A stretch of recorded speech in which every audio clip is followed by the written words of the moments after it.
Todos os anos, no dia 17 de dezembro, dia de San Lázaro, milhares de pessoas de todas as partes de Cuba fazem uma peregrinação até o Santuário Nacional, em Rincón, um pequeno vilarejo perto de Havana.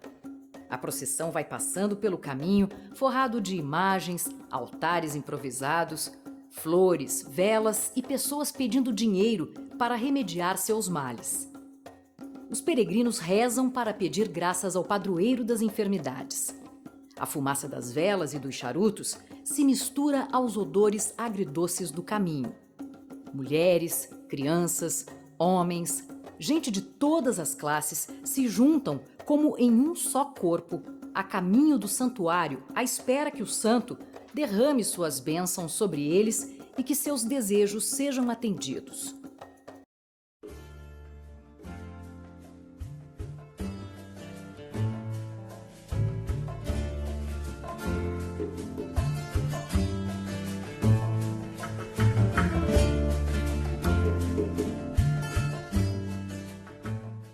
Leandro Taques é fotógrafo desde 1998. Ele já passou por vários veículos de comunicação aqui no Paraná, entre eles Folha de Londrina, Jornal do Estado, Gazeta do Povo, e hoje é o nosso convidado para falar sobre este livro aqui, ó, San Lázaro Babaluayê. Um livro que tem um pouco de muitos amigos, Leandro. Bem-vindo ao Autores Paranaenses. Obrigado, Simone.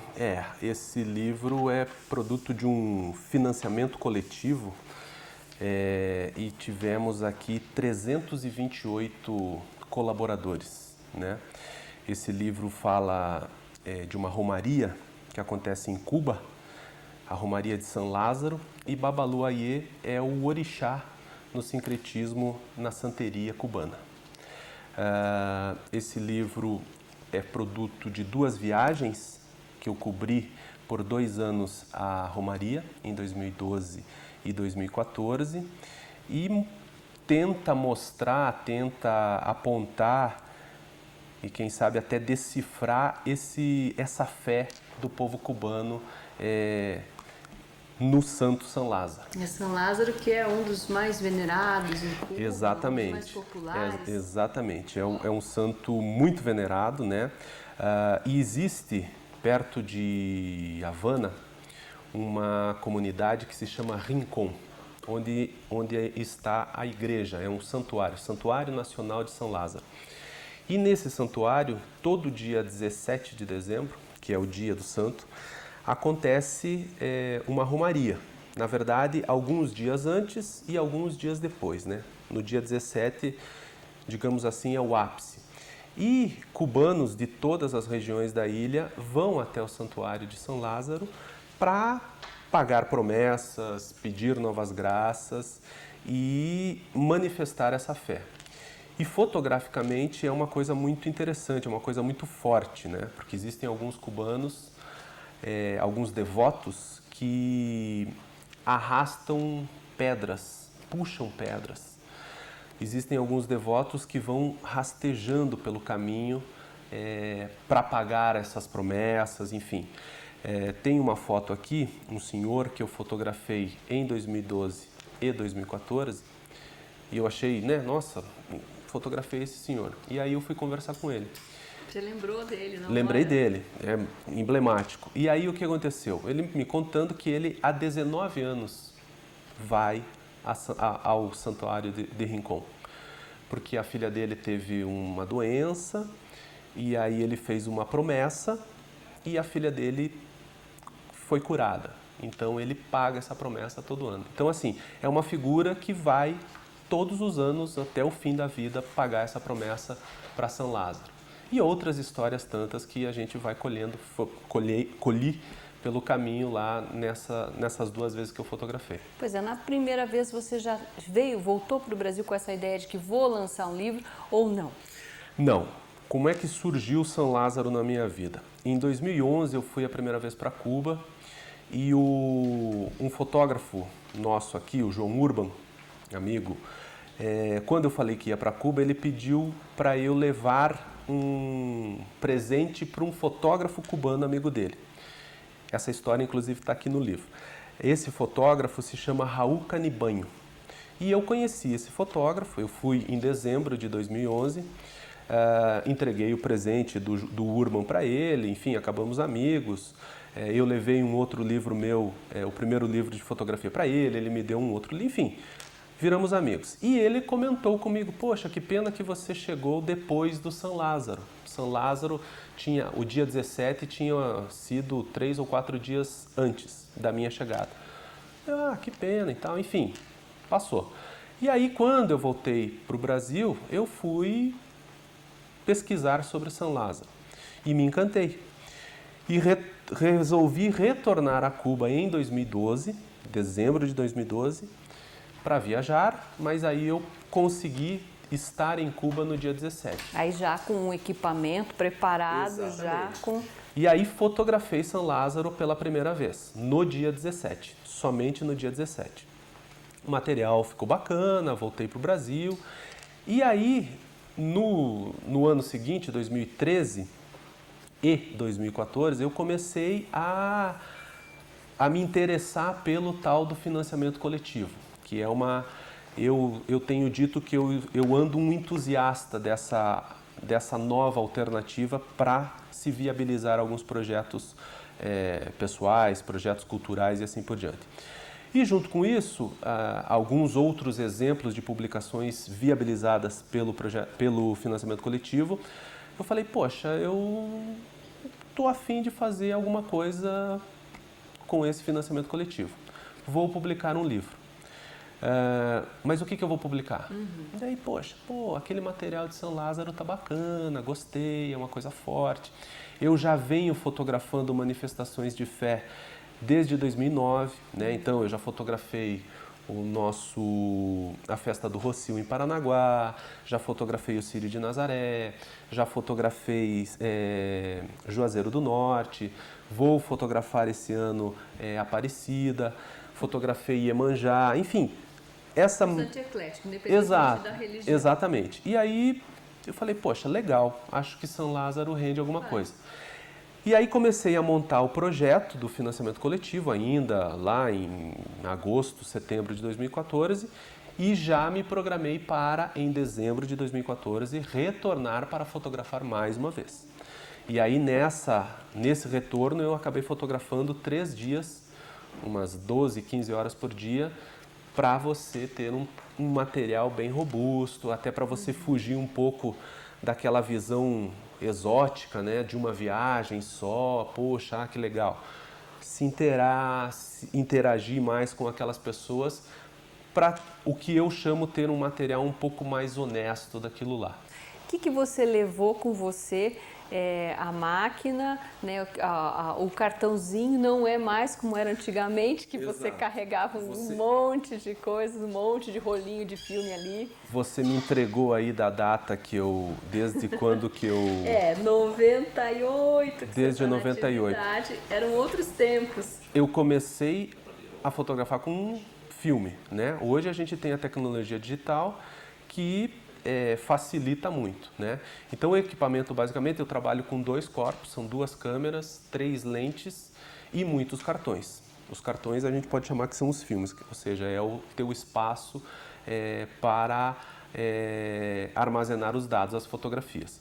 E aí, claro, um computador, que normalmente você vai baixando esse material, trabalha um dia, chega à noite e já baixa esse material, coloca no computador, coloca no HD externo para você fazer os backups, para você ter várias cópias caso aconteça alguma coisa. Um laptop caia no chão, um HD externo queime ou roubem, enfim. Você tem que se precaver nesse sentido. E aí, claro, no retorno, que daí você vai dar uma editada com mais calma em todo o material, vai classificar, vai tratar as imagens e assim por diante. É um processo bem longo. E lá, quantas fotos você chegou a tirar? Ao total das 2 viagens sobre São Lázaro, cerca de 5.000 imagens. 5.000 imagens. Dessas 5.000 imagens, o livro tem 90 fotos, né? Como é que a gente fez essa edição? Eu fiz uma pré-edição dessas 5.000 imagens, eu reduzi para umas 400 fotos. Essas 400 fotos eu convidei alguns amigos para fazerem uma seleção de 100 fotos. Então, assim, eu convidei amigos fotógrafos, amigos que não têm relação com a fotografia, para fazer essa escolha. Uma dessas pessoas é a minha avó de 89 anos. Que né? interessante. Mostrei lá 400 fotos para ela e ela escolheu 100. A partir da visão dela, né? Eu mostrei esse material para fotógrafos. Que já tem uma visão Que daí técnica, tem uma né? visão que, enfim, tem a sua importância nesse processo.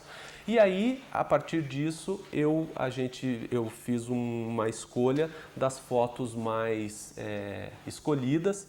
E uma coisa que é interessante, que foram 7 pessoas que fizeram isso, as edições foram muito parecidas, muito próximas. As escolhas foram muito... por exemplo, o fulano escolheu uma que não tem nada a ver. Não, dificilmente isso aconteceu. Que foi uma forma interessante de fazer essa edição.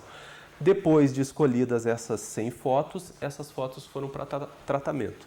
Um tratamento mais específico, é um livro todo em preto e branco, um tratamento todo especial, para que daí a gente montasse a diagramação, fizesse a diagramação do livro e enviasse para a gráfica. Saiu do jeito que você queria? Saiu do jeito que eu queria. Bem bacana, a impressão ficou bem interessante, o trabalho ficou muito bom. E o que é importante a gente até comentar, o financiamento coletivo, o que é o financiamento? Mas afinal, o que é o financiamento coletivo? Que vem ganhando força e tudo mais. Nada mais é do que você lançar uma ideia, né? Existem várias áreas, né? No meu caso a ideia era a publicação de um livro. Então, o que é o financiamento coletivo? Nada mais é do que uma pré-venda. Ninguém doou nada. O que as pessoas que compraram, participaram do financiamento? Eles pré-compraram um livro. Né? Então, assim, Simone, você me dá R$55 e eu vou te dar um livro daqui 90 dias. 328 pessoas toparam e participaram do projeto.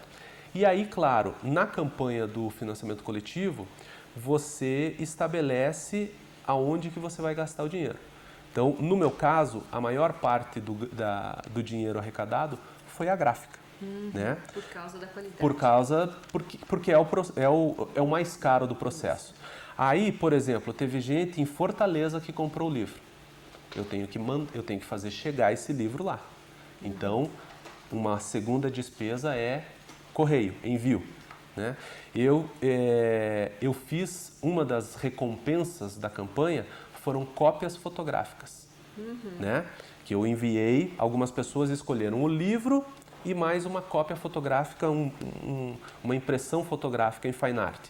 E aí eu precisei pagar essas cópias.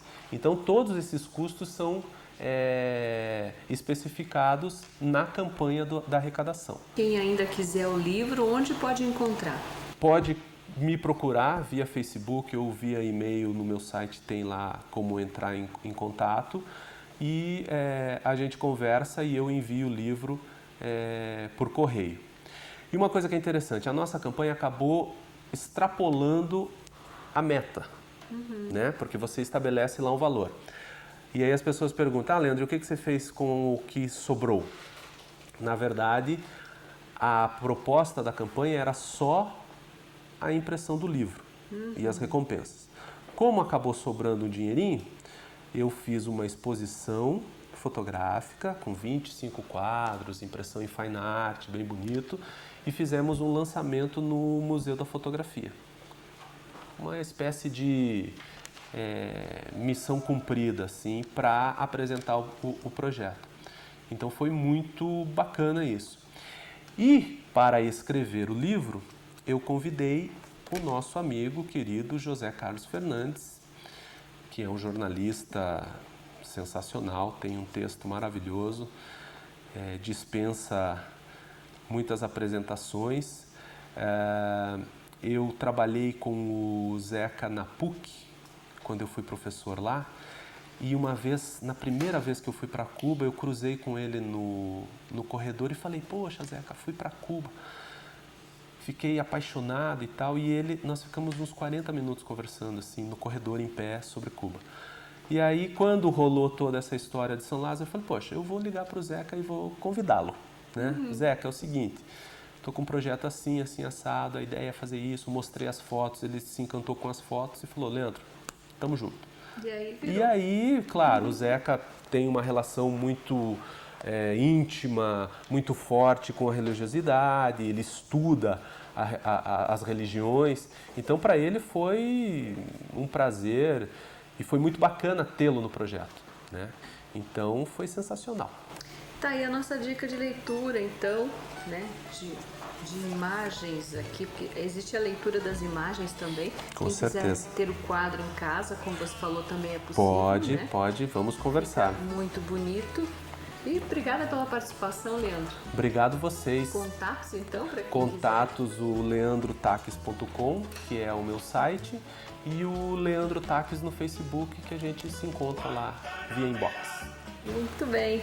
Obrigada para você que nos acompanhou até agora. Fica então aí a nossa dica e até a próxima.